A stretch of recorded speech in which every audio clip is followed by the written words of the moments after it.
education and money. So investment in knowledge pays the best interest, Benjamin Franklin.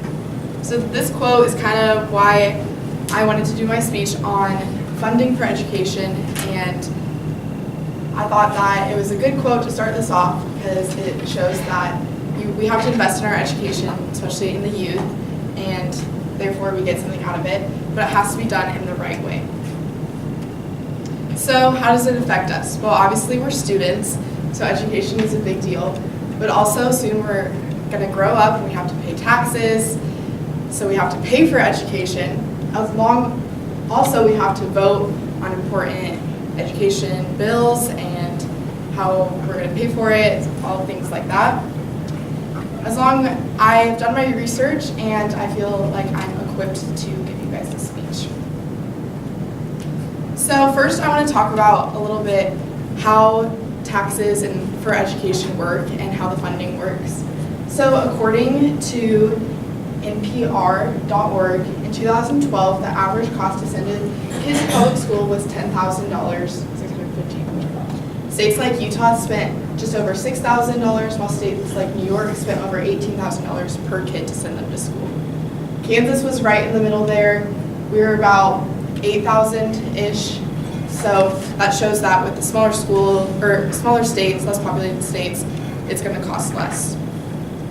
According to the Center on Budget and Policy Priorities, CBPP.org, 41% of state taxes go towards funding for education.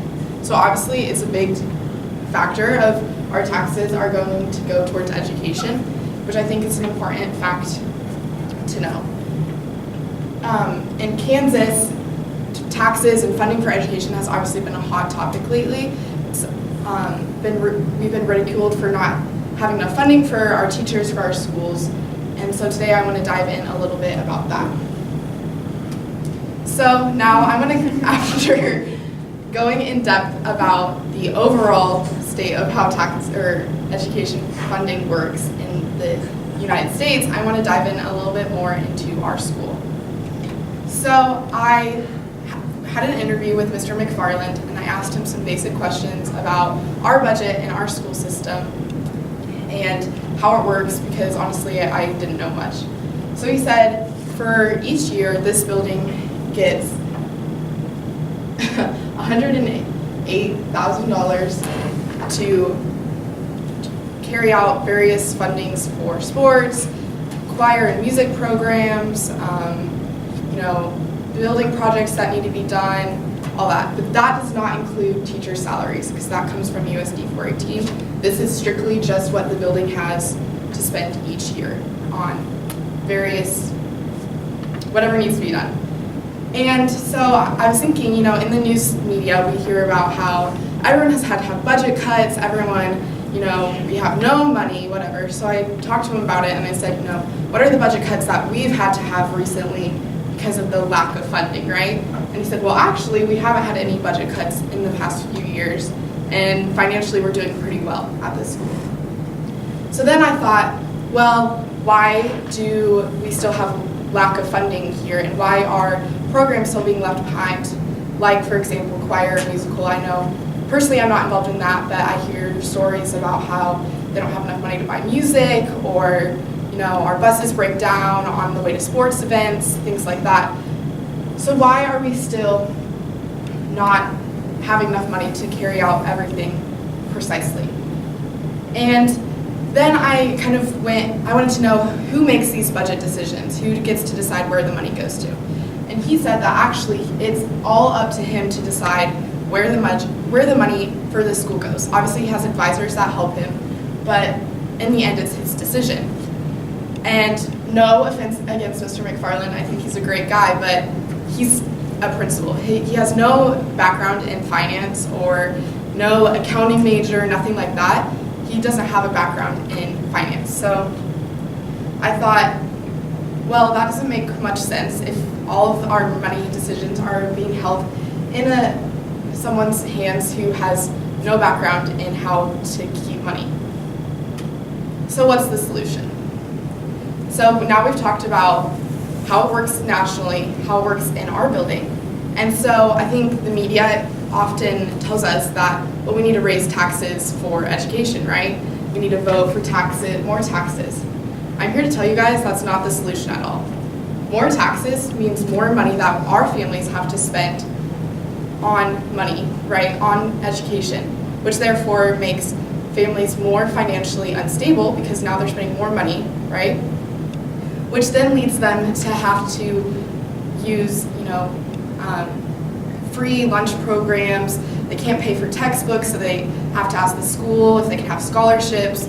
They can't pay their tuition, so the school has to help them pay that. They don't have the funding to go on the choir trips and the basketball trips, so the school has to help them pay for those things.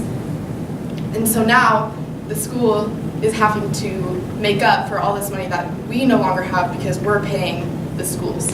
So overall, it's just a bad circle of no one having money to pay for what they need to pay. So what's the solution? Budgeting. I'm not here to say that funding for schools isn't important and that we don't have to worry about it and whatever, it's fine. But I think if we took a few basic steps on making our budget for our schools more efficient, that we could then have the money we needed to in the programs that we need to have it that are the most important. When I did my interview with Mr. McFarland, he said to him the most important thing to spend money on is educational supplies for teachers. And I agree with that. I think that's really important. But we have to make sure that the other money isn't being spent in other places where we don't need it, like teacher workshops that maybe don't necessarily grow the teachers as they're supposed to. This is just a random example, in the summertime in USD 418, any kid can go and get a free lunch during this summer. You don't have to qualify, you don't have to fill anything out. You can literally just walk up to Lincoln, get a free lunch, and go home. And I know this because I babysat a family this summer, and they said, if you don't want to cook anything, you can just take the kids there. These people are wealthy. They don't need a free lunch. But yet here we were, they were offering us to go get free lunch from the school. That's an example of a bad budgeting, right? You should have to qualify for lunch programs. You should have to qualify to get the scholarships. And so that's why we need better budgeting, to make sure that our money is being spread out throughout all the programs in a concise way. And we can get the good budgeting by requiring principals and our administrators to have a finance background, or at least some finance training that allows them to have a better knowledge of how money works and how money should be spent. It's not their fault. It's honestly the school system's fault, and I don't want to put any blame on the teachers or the principals at all. But I think that our education system is very broke in that way. So, conclusion. We need money, but we need to get it the right way.